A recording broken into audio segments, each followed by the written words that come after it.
Welcome to the deep dive. For all you HR professionals, organizational developers, psychologists, company leaders out there, we're about to explore some really, groundbreaking research today. It seriously challenges how we usually think about employee performance, organizational dynamics. It offers a fresh lens, really, on why people do what they do at work. Absolutely. What we're diving into is it's a new approach. It asks not just what kind of person is this, but something deeper. How does this person actually decide about their own behavior at work? Right. And that's the key shift. This deep dive, it draws on nearly, 3 decades of practical research? Almost 100,000 participants. Wow. Yeah. And it's all about mapping movement within what we're calling the decision-making space. Think of it like an internal landscape of choices someone sees for themselves. Okay, so this decision-making space, it's shaped by their own experiences, their impressions. Exactly. It's deeply personal. And we'll see how these individual decisions made in that case connect right up to how the whole organization functions. So if we boil it down, the core idea from our sources is employee behavior, even how the company operates, it's not about fixed traits. It's built from dynamic decisions happening inside that personal space. That really changes the game, doesn't it? It truly does. And the research lays out four distinct behavioral decision measurements that show this really clearly. They illustrate how people navigate this space. Okay, let's get into them. What's the first one? Right. So first, there's the 60-item letter pair reaction task. It measures that classic speed-accuracy trade-off. Okay. Like go fast and maybe make mistakes, or slow down and be precise. Exactly. Think about rushing a report for a deadline versus checking it meticulously, maybe missing the deadline. It's a direct parallel to everyday priority and risk decisions at work. So it confirms performance isn't just happening, it's driven by choices, conscious or maybe semi-conscious ones. Precisely. Then second, you have the minute-long commitment addition task. Here, you commit to something up front, you get feedback, and then you adjust, you recalibrate. Okay, so that sounds like self-regulation, self-correction, learning. That's exactly it. Process is vital in, pretty much any job, right?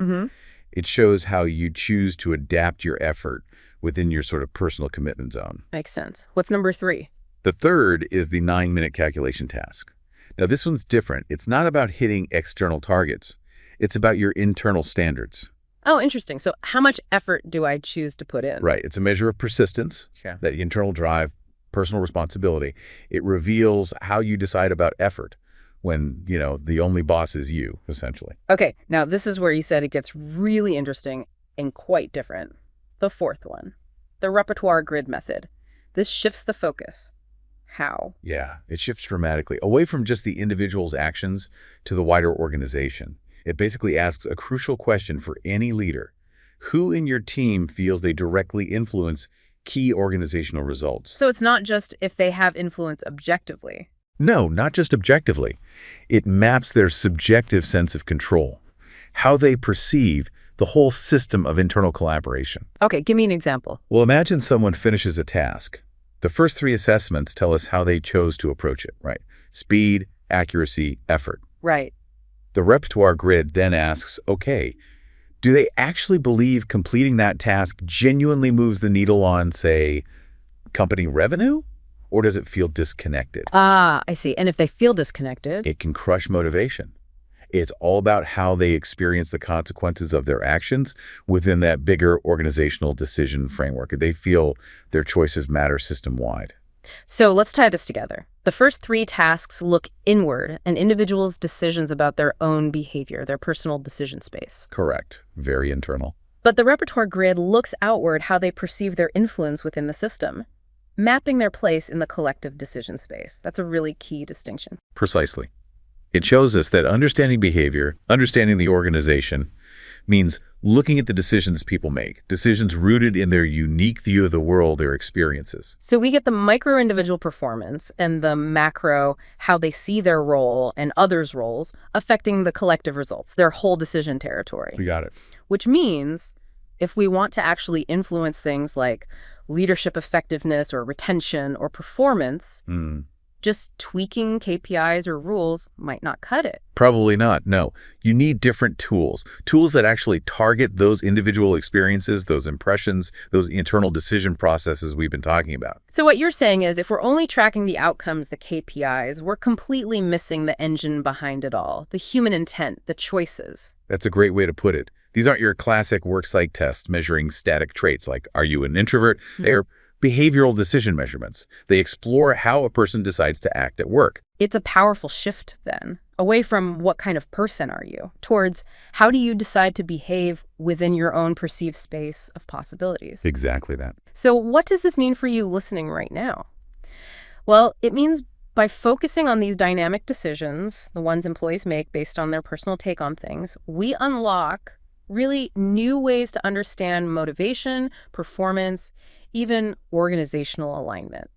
Yes, and this assessment delves deeply into the realm of subjective control perception and the reality of internal cooperation, or lack thereof sometimes. It's not about objectively measuring influence that's important. It's about how individuals perceive their own and others' actual impact. The perception. The perception is key. If we connect this to the bigger picture, it reveals how well the organizational structure and the whole KPI system actually align with people's lived work experience. Discrepancies between an employee's perceived influence and the actual metrics, or maybe leadership's view of their influence, that often leads to tension, frustration, demotivation. Big time. I can see that.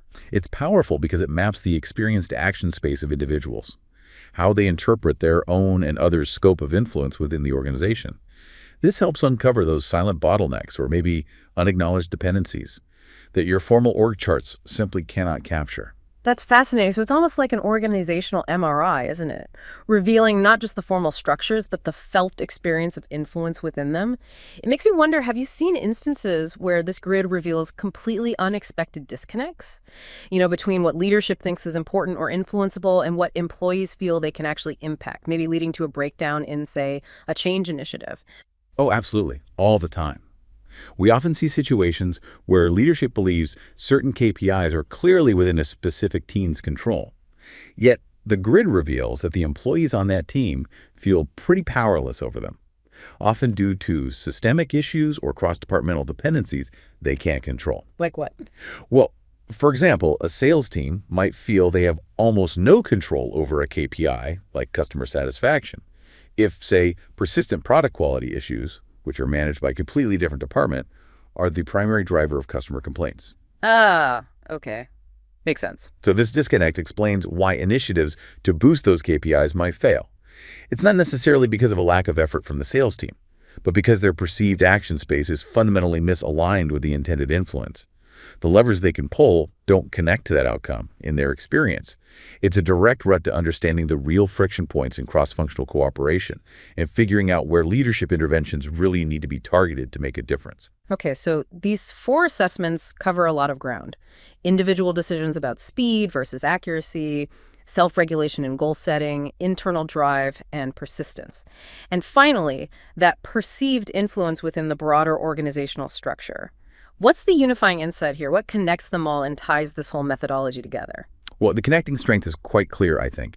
Assessments 1 through 3 focus squarely on the individual's decisions about their own behavior.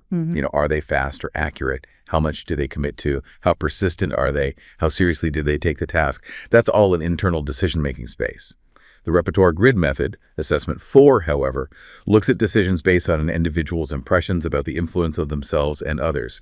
It's much more about how they experience and interpret the broader action space around them, particularly in relation to collective outcomes and those formal KPIs. This truly underscores that both individual employee behavior and broader organizational functioning are, at their very core, built from decisions. Right. And critically, as you say, these decisions are always rooted in personal experience and impressions, not just objective facts. It captures not only that micro level of individual performance choices, but also the macro level of how individuals perceive their own and others' actual influence on collective results. It feels like a fundamental reframing of how we understand workplace dynamics. Exactly. The common denominator across all of these assessments is decision-making. Driven by an individual's experiences and their impressions about their own conduct and its impact, it allows us to step away from broad, often static categorizations and delve into the actual observable choices people make minute by minute. So, with these powerful insights into decision-making, where does this leave our listeners? those actively shaping workplaces in HR, organizational development, leadership roles. This is where the real power, the practical application comes to light, isn't it? If we genuinely want to effectively influence things like retention, performance, or leadership development, simply tweaking metrics or rules often isn't enough. It feels like we're missing the target. Precisely. That's the key takeaway. We need different tools. We need tools that directly target the individual's experience, their subjective impressions, and their internal decision-making processes. Think about it. If someone consistently chooses speed over accuracy, just giving them more accuracy-focused training might not work if their underlying decision-making bias isn't acknowledged or addressed. Right, you're treating the symptom, not the cause. Exactly. These insights provide incredibly actionable levers, for instance. In talent acquisition. Instead of just relying on personality profiles, you could assess a candidate's inherent speed accuracy bias to see if it truly matches the critical demands of the role. In performance management, that commitment task we talked about, it can highlight individuals who perhaps struggle with realistic goal setting or self-regulation. This enables really targeted coaching on managing expectations and adapting to feedback effectively. And for leadership development, understanding persistence and internal motivation helps identify potential leaders who can genuinely inspire through intrinsic drive. Plus, the repertoire grid can illuminate exactly where leaders need to clarify roles, responsibilities, and perceived influence to reduce friction and really boost team cohesion and effectiveness. That's a significant shift from many traditional approaches. It really highlights the need for a more granular behavioral understanding. Now, you mentioned earlier these measurements don't quite fit into the classical work psychology boxes. So how would you position them, both academically and practically, for our audience here? Yeah, it's true. My measurements don't neatly fit into those classical work psychology boxes. They kind of occupy a frontier territory, you could say. So from a research perspective, let's call it alternative work psychology. Traditional work psychology historically relied very heavily on static ability and personality tests. Things like intelligence assessments, competency models, the big 5 personality traits, the ones. Sure. These new measurements, however, assess dynamic decisions made in experiential, often real-time situations. This aligns them much more closely with fields like action psychology, decision-making research, work on self-regulation and performance monitoring, and controlled belief research. Scientifically, this represents a fairly unique behavioral decision measurement category. It's still quite rare to see it in its pure, applied form within work psychology. It sits powerfully at the intersection of applied cognitive psychology and work psychology, really. It provides a direct observational measure of the internal mechanisms driving behavior. It's much more about charting the process, not just capturing a static state. Then, from a practical perspective, workplace application, while classical HR tools often ask, what kind of person is this? These tools ask a different question. How does this person decide on their own behavior at work? Ah, that's a key difference. It is, and it has a much more direct, immediate link to critical HR and leadership areas. For example, in recruitment, as we said, assessing that default bias under pressure. In performance management, coaching on self-regulation and commitment strategies based on observed behavior. In employee engagement and motivation, understanding that intrinsic drive from the persistence task. And for organizational development, using the repertoire method to assess the real impact of leadership initiative by revealing what employees actually perceive as influenceable. So from an HR and leadership perspective, these are probably best described as decision-based performance measurement tools rather than just traditional psychological tests. They offer a direct diagnostic of where that decision-making engine might need some tuning or support. That distinction between what kind of person and how does this person decide feels incredibly important, especially for designing effective interventions, right? It suggests we can move beyond simply identifying traits and actually engage with the levers of behavior directly. Precisely. It allows us to engage with the how rather than just the what. And that how, that decision process, is where genuine change and development truly occur. It's about empowering individuals to maybe understand their own decision-making processes better, and also giving organizations the tools to create environments that foster more optimal choices. We've certainly explored a powerful new lens on employee behavior and organizational dynamics today, one that really gets to the very core of how work actually gets done through decisions. Yeah, I think what stands out for you, the listener, from this deep dive is likely the realization that shifting our focus, moving away from just static traits towards understanding dynamic decision-making, which is always rooted in individual experience, can unlock a really profound understanding of performance, motivation, and overall organizational effectiveness. It's fundamentally about building a more responsive, adaptive workforce by understanding the choices people make. It really is a compelling call to rethink how we influence behavior, not just through, external rules and metrics, but by actually understanding and engaging with that intricate internal world of individual decisions. It gives us a framework to truly understand the why behind the what we observe every day. So here's a final thought to leave you with. Next time you're reviewing a performance metric, or maybe designing a training program or introducing a new company policy, take a moment and consider, are you truly addressing the decisions your employees are making every single day? Or are you mostly just reacting to the outcomes of those decisions? What subtle internal decision-making processes might be at play that your current systems, your current ways of thinking, aren't even designed to see? And how might understanding them fundamentally transform your entire approach to developing your people and your organization?